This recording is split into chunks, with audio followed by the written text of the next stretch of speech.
আসসালামু আলাইকুম, welcome to Nasima's kitchen. কেমন আছেন সবাই? আজকে আমি 3টা পদ্ধতিতে ঘি তৈরি করা দেখাবো। খুবই সহজভাবে এভাবে আপনারা ঘি তৈরি করে নিতে পারেন, বাসায় ঝটপট করে আপনারা ঘিটা বানিয়ে নিতে পারেন। তো এখানে আমি নিয়ে নিলাম মালাই। আমি দুধ জাল করার পরে প্রতিদিন কিছু করে আমি মালাই জমিয়ে রেখেছিলাম, তো সেইখান থেকে আমি আজকে ঘি তৈরি করব। তো কিছুটা মালাই আমি একটা হাঁড়িতে নিয়ে নিলাম, তারপর আমি দিয়ে দিলাম এখানে ঠান্ডা পানি। এখন যে ঘুটনি দিয়ে আপনার ডাল ঘুটেন, সেই ঘুটনি দিয়ে খুব ভালো করে আমি মালাইটাকে ঘুটে নিলাম। তারপরে এক পর্যায়ে দেখতে পাচ্ছেন যে একেবারে উপরে ঘিটা ভেসে আসছে, তখন আমি চামচ দিয়ে ঘিটা তুলে নিব। তারপরে একটা বোতলে আমি নিয়ে নিব কিছু মালাই আর দিয়ে দিব ঠান্ডা পানি। দেওয়ার পরে খুবই ভালোভাবে আমি ঝাঁকিয়ে নিব। ঝাঁকাতে ঝাঁকাতে এক পর্যায়ে দেখতে পাচ্ছেন যে ঘিটা উপরে একদম ভেসে আছে আর পানিটা নিচে পড়ে গেছে। তখন আমি একটা ছাঁকনিতে ছেঁকে নিব, তো ঘিটা ছাঁকনিতে চলে আসবে আর পানিটা নিচে পড়ে যাবে।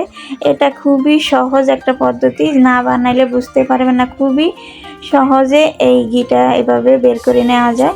আমার কাছে এই পদ্ধতিটা খুবই ভালো লাগছে, আপনারা এভাবে বানিয়ে দেখতে পারেন। গ্রামে এভাবে কিন্তু ঘি তৈরি করে থাকে। যাদের ব্লেন্ডার নাই বা ফ্রিজ নাই, ঠান্ডা পানি, এটা কিন্তু ঠান্ডা পানি ছাড়া নর্মাল পানি দিয়েও এভাবে ঘিটা বের করে নেওয়া যায়। তো আমি আরেকটা পদ্ধতিতে দেখাচ্ছি। আমি ব্লেন্ডারে ঠান্ডা পানি দিয়ে তারপরে আমি কিছুটা মালাই দিয়ে ব্লেন্ড করে নিয়েছি। কিছুক্ষণ ব্লেন্ড করার পরে দেখতে পাচ্ছেন একদম ঘিটা উপরে ভেসে আসছে আর পানিটা কিন্তু নিচে পড়ে আছে। তো এখন একটা চামচ দিয়ে আমি উপরের থেকে ঘিটা তুলে নিলাম। তো এই তো আমার 3টা পদ্ধতিতে আপনাদের আমি দেখিয়ে দিলাম কিভাবে ঘিটা আপনারা পানির থেকে আলাদা করে নিতে পারেন, কিংবা দুধ থেকে মালাই আলাদা করে ঘিটা বের করতে পারেন।